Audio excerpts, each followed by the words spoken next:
What's up, everybody? It is Monday, and it has been a Monday. It's been a Monday and a Sunday, a Monday. It's been frustrating. Let's just say that. So let me cut the machine off real quick.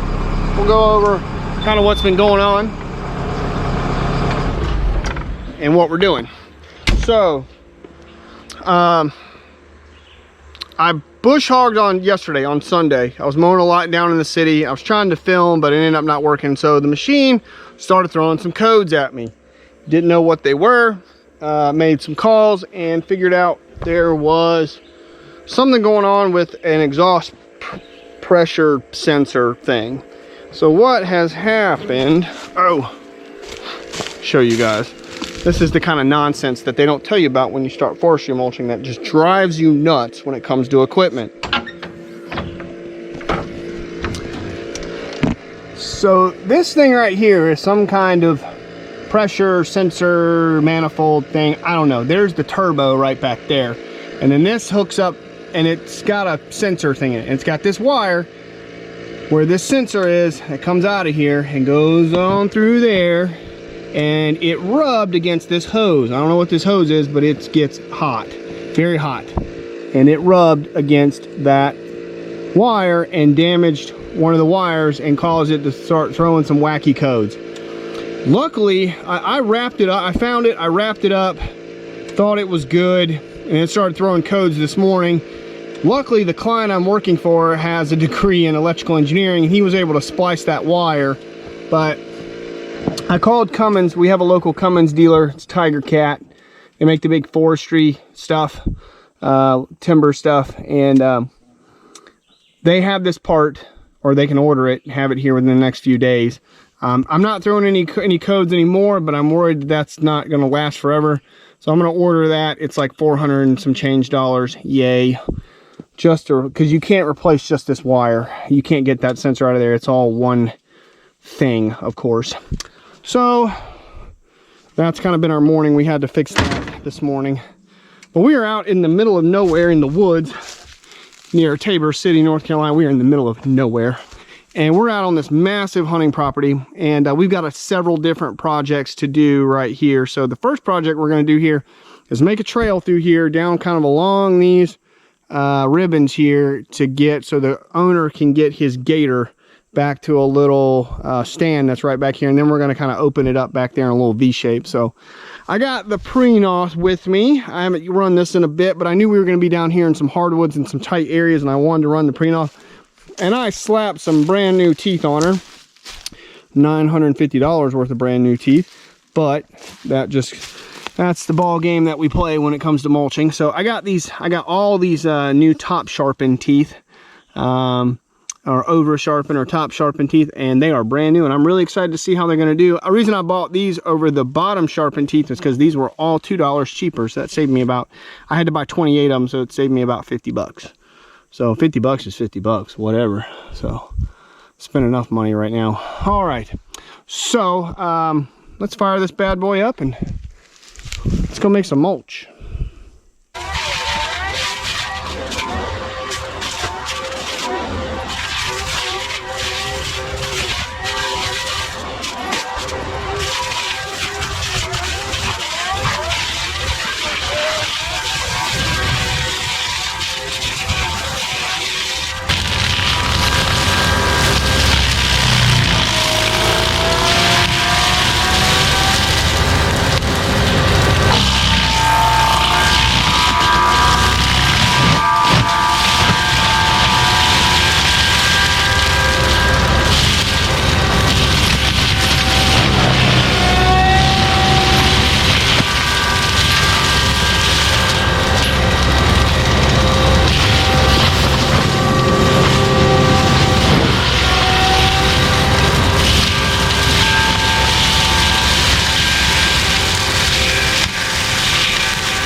All right, we got that trail cut in, and here's the next part of this project. Basically from like right here, and you guys can see those yellow ribbons going back that way, and then going back to that hardwood right there. We're just going to kind of open this up in a funnel, trying to take this dead pine right here out as well, and just open up all this underbrush through here and clean it up and open it up for, so the corn pile's there, and or the feeder, there's a feeder there, and then the deer are walking the edge of this swamp like that. So I think the idea is maybe put a stand here and shoot out that way.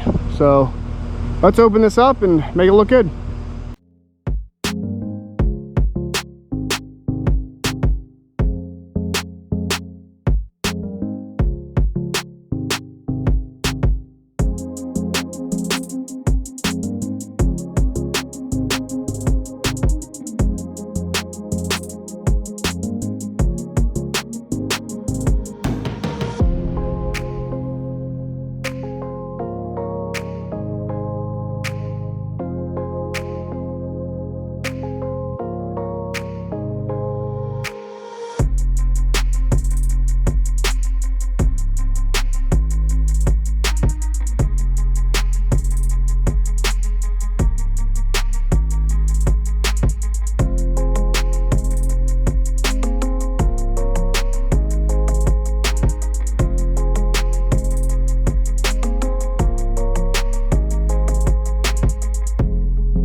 Okay, that looks pretty nice. Hopefully that will do for their purposes. But all that cleaned up really nicely, and that should give them enough room there to, I guess, shoot down through here. It's a cone or a wedge. So I'm not working for the client directly. I'm actually working for a subcontractor, or I'm subcontracting for a contractor that's working out here.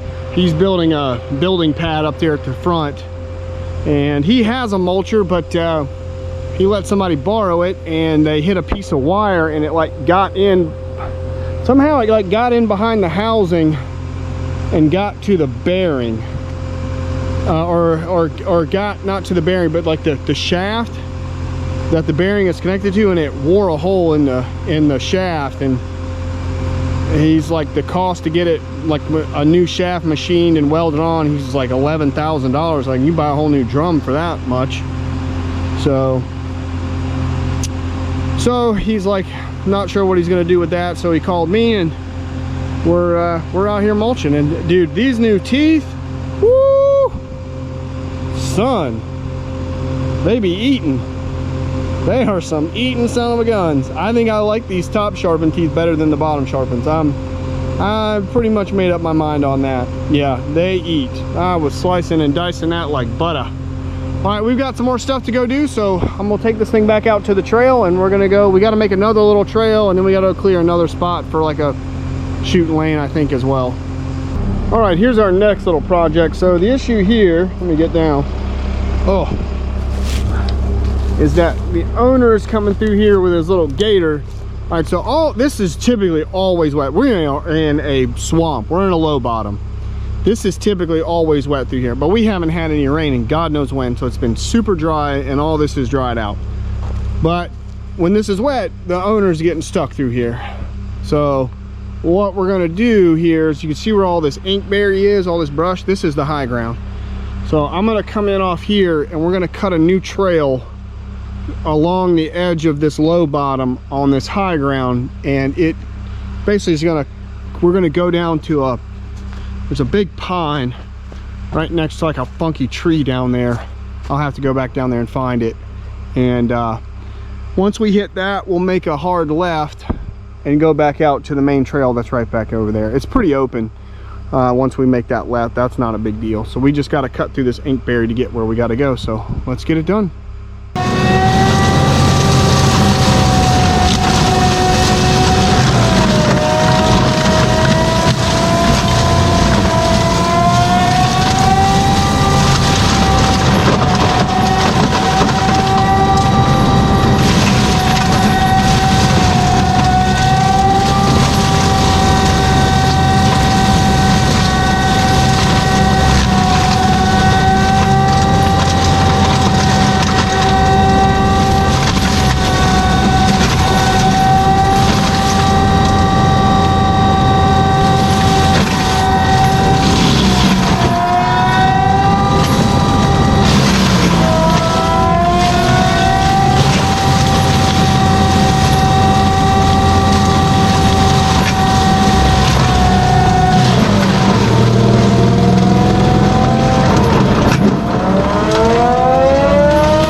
much to that, but hopefully that'll keep the owner from getting stuck through there. There's nowhere, like this kind of drains down through here. This was the only place really to cross. It looked as dry as any other place, and it was already kind of fairly open. A couple little cypress knees in there, but not much to clear out. So it was already a natural path through there. So me and the contractor just kind of picked that point to be the best crossing point to get back out here to the main trail. So we're gonna go back out to the main trail, go around over here, yeah, this way, and there's another area back there where a feeder is that we got to clean up as well. So let's go get that done.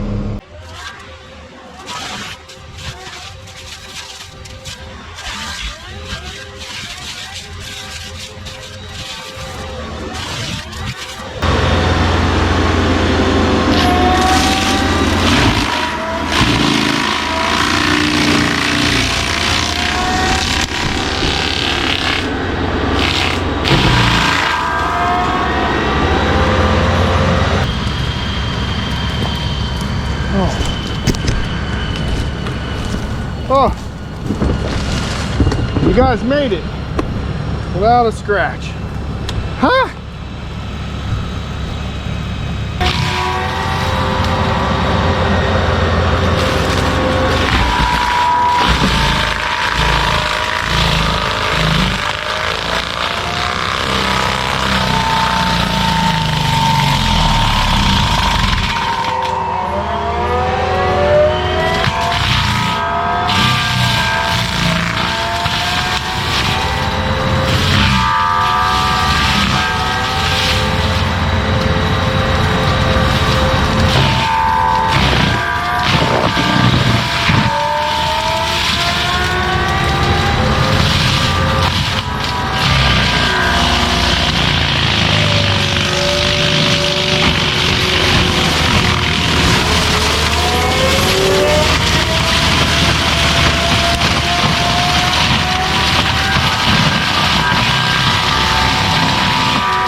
Okay, here's our next task, is to open this up.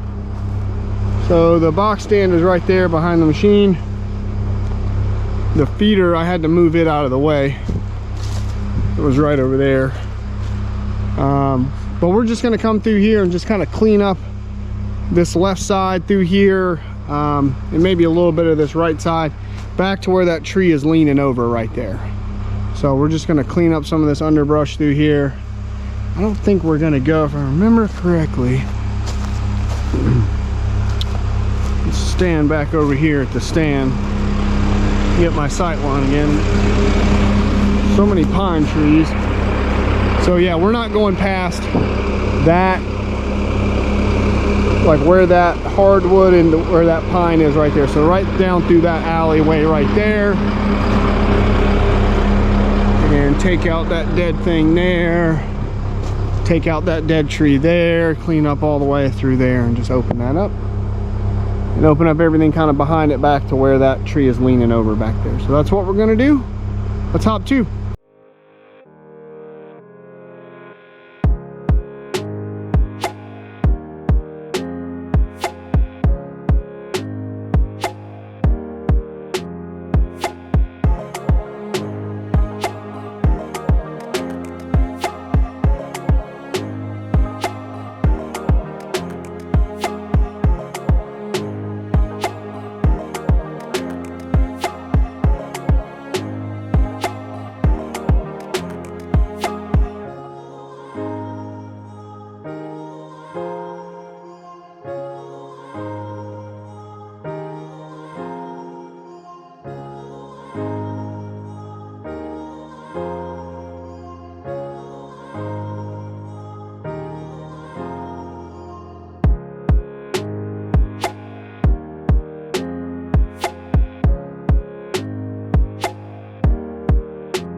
All right, we are way back in the woods now.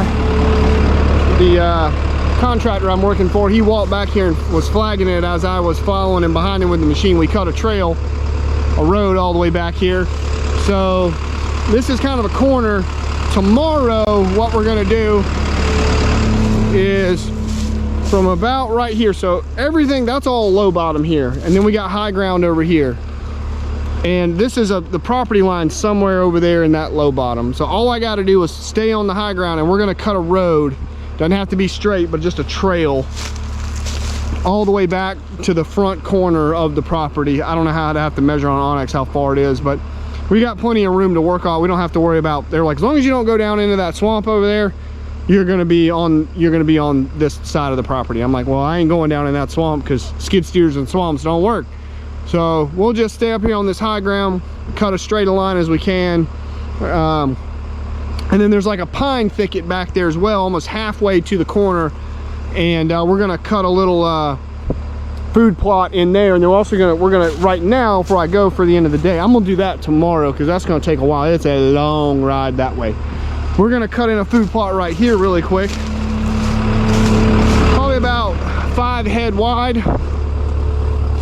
So we're going to come off this pine here about 10-12 feet, and then come off that pine right there about 10 or 12 feet and go back about 100 yards. We'll leave that big holly, but everything else is going to go. So let's make a food plot.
All right, we got that opened up. Contractor said about 100 yards. That's probably more like about 50, something like that, but there's no going any further than that. I mean, there's some big pines. There's a thicket of big pines and some other big hardwoods right there. You're not really, even if I were to mulch that out, you're not gonna be able to see much further past that. They wanted me to leave this holly, but I don't know, it may have to go, but maybe not. The ground blind's gonna sit right there. I mean, we're in the middle of the swamp. You're not gonna get real long shots out here, you know, through these thickets. It's just not gonna happen. So that was the best I could do to work around that with the timber in the way. We'll see what they say. If they want me to widen it up, no big deal. Take out more of this stuff. We can always come back and take it out. All right, we'll be back. I'll be back tomorrow. I'll include all that in one video. We'll make that trail tomorrow. I'm gonna clean this bad boy up, put some fuel in her, and get ready for tomorrow. So we'll be back.